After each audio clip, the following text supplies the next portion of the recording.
Good afternoon. We are going to be doing some long leash work today, and we are using our trusty sidekick Sailor here.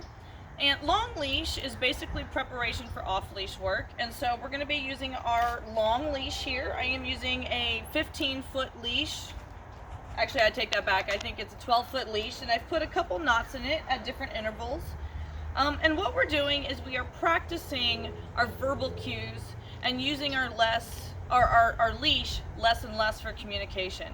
And so what we're trying to do is get them to exercise self-restraint and focus by listening to our verbal cues.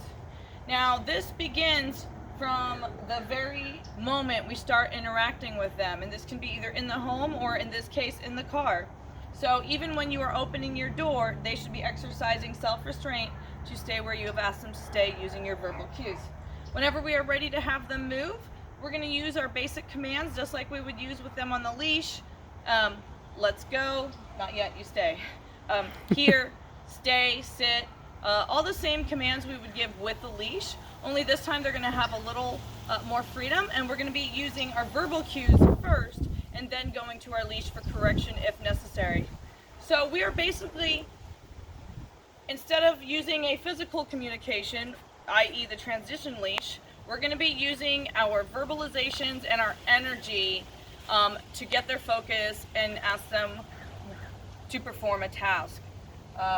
And we will do this every step of the way with their energy so that we can constantly have that energy under control.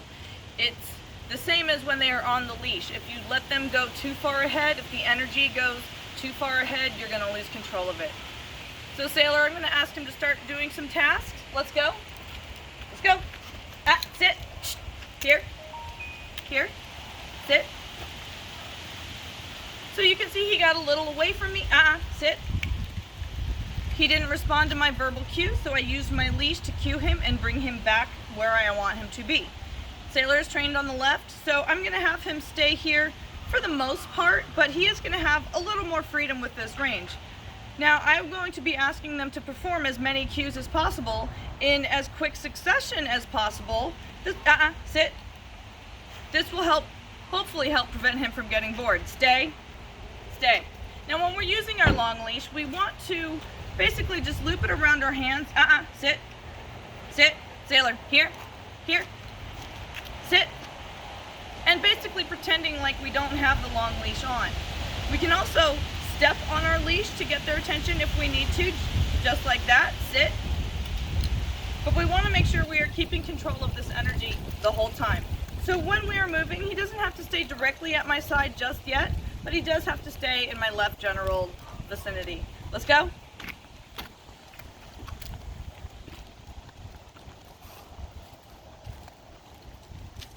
So you can see he's pretty much staying with me. Sit.